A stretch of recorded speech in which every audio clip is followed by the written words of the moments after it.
Isso com certeza você já ouviu falar bastante. A esquerda brasileira, que se diz ter combatido pela liberdade, mente. Grande parte dos professores de história também mente, porque eles também são de esquerda. Nenhum grupo de luta armada defendia a democracia. Nenhum. Você não acha um documento, uma vez, a palavra democracia. Essa ideia de que comunismo e democracia andam juntos, ela não existe, né? O comunismo, ele exige controle, exige ditadura dos cidadãos, né? Eles lutavam para estabelecer uma ditadura pró-soviética. Isso é politicamente incorreto. O que eles defendiam era uma ditadura, ou de viés soviético, ou de viés cubano, ou de viés chinês. A ditadura brasileira foi uma lástima, foi terrível, foi um período tenebroso da história do Brasil. Ela só não foi pior do que se a gente tivesse vivido uma ditadura comunista. E aí sim, meus amigos, ia ser um total desastre, né? Porque as pessoas têm que entender que esses septuagenários trambiqueiros que estão aí eram todos os universitários de 68. Todos os envolvidos são septuagenários. Lula, a Dilma, o Dirceu, o Genuíno, o Caetano, o Gil, o Chico Buarque, todos estão nos seus 70 anos. Usufruíram muito do poder, nunca sofreram, Ziraldo, Jaguar, todos esses caras são ícones. Floresceram, viraram heróis e ganharam a credibilidade e o prestígio que meio que indevidamente conseguiram por causa desse contexto histórico de difamação e de uma narrativa. Lutamos contra a ditadura. Pô, tem que parar. Isso é cala a boca. Isso é uma imoralidade. Você não pode falar isso.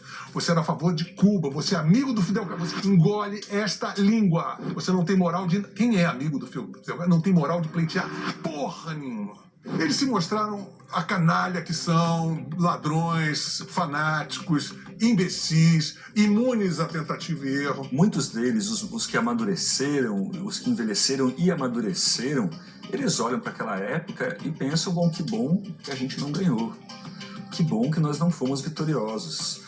O Fernando Gabeira fala isso, o José Serra fala isso, o Aloysio Nunes também, né, que foi motorista do Marighella, fala isso. Tanto que se você pegar todos os manifestos, todos, não há um que fale em democracia. Nenhum. O Ação Popular, também conhecido como AP, que inclusive o José Serra participou, defendia com todas as letras: vamos substituir a ditadura da burguesia por uma ditadura do proletariado. Então, imaginem vocês se eles fossem vitoriosos, se a gente tivesse uma ditadura do proletariado no Brasil. Ela não deu certo nem na Alemanha.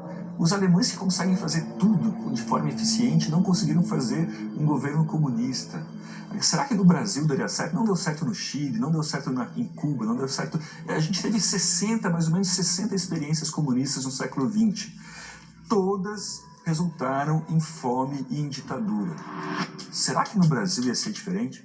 O objetivo do PCBR, Partido Comunista Brasileiro Revolucionário, era bem claro e nítido: instalar um governo popular e não a chamada redemocratização. Os anos 60 foram o auge da Guerra Fria. O mundo estava dividido entre capitalismo e comunismo, e esse debate, obviamente, chegou até o Brasil. O mundo, além dessa divisão, que é uma divisão de modelos de vida, de mundo, modelos de humanidade, ele também estava vivendo um processo de transformação temporal muito significativo, né? A juventude estava entrando na era do sexo sem repressão, na era da disseminação de drogas de uso cotidiano, mais estética mesmo, conceitual, de linguagem, de música, de tudo. Então isso tudo criou aí um caldo muito grande, abriu muitos caminhos. Mas aquele movimento dos anos 60 só pegou porque virou calça jeans.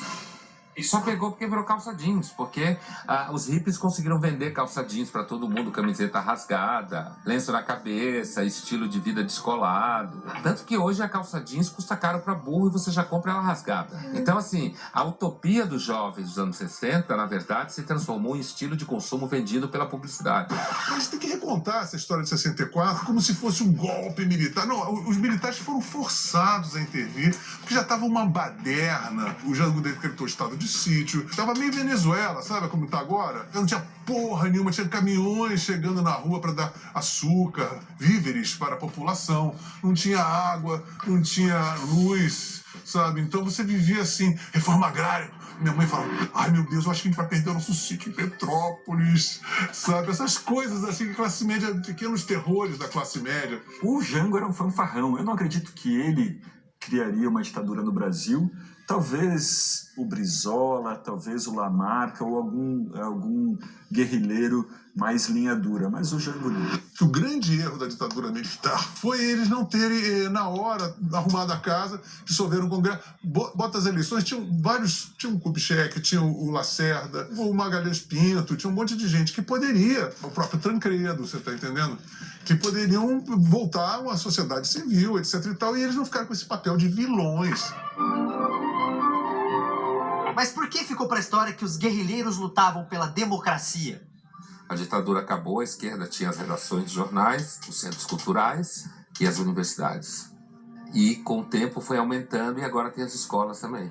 Professores do ensino médio que ensinam que o José Genuíno lutava pela liberdade. O que é mentira. Mas eu peguei um colégio cujas características não eram de esquerda, mas a esquerda já tinha entrado de uma maneira subliminar. Você tinha que fazer música meio Chico Buarque. Na aula de moral e cívica, você tinha que cantar as músicas do Chico Buarque.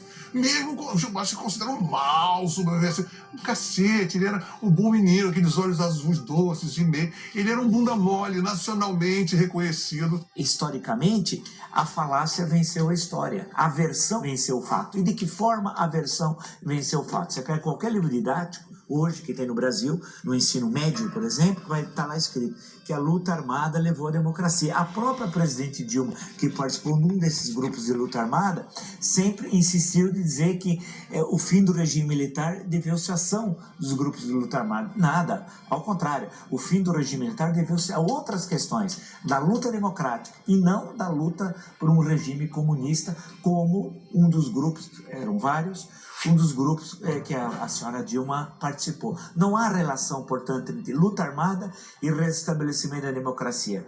Por que não há? Porque os grupos de luta armada não defendiam a democracia, defendiam um regime comunista. Você pode até não gostar, mas na América Latina e no Brasil, figuras de esquerda, como Che Guevara, ficaram extremamente populares. Álbuns de rock, capas de caderno, camisetas, adesivos, qualquer sindicato que se preze tinha lá a foto do Che Guevara. Por que a esquerda revolucionária ficou tão pop?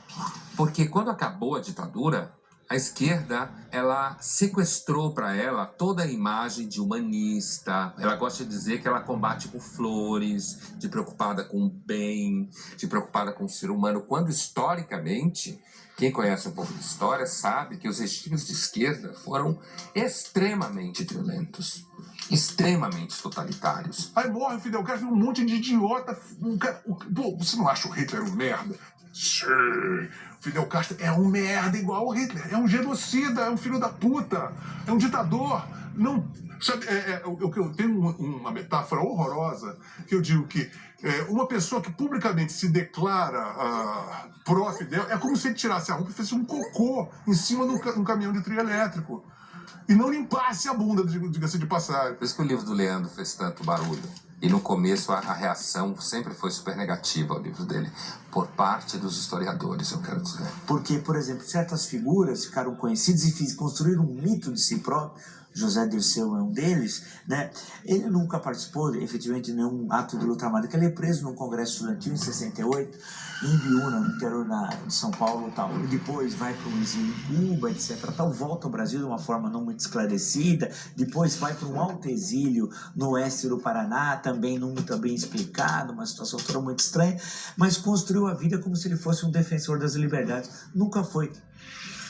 Mas a falácia em relação ao Zé Dirceu foi tão grande que depois ele foi réu e sentenciado no Mensalão, e hoje, mais ainda, foi já réu e sentenciado a uma pena muito mais severa do que o Mensalão no petróleo. O que combatentes da guerrilha no Brasil queriam? Eles queriam destruir uma ditadura que representava interesses americanos, porque eles queriam transformar o Brasil numa grande Cuba. E este palhaço do trágico será no futuro um pesadelo, a lembrança de uma época sem saudade.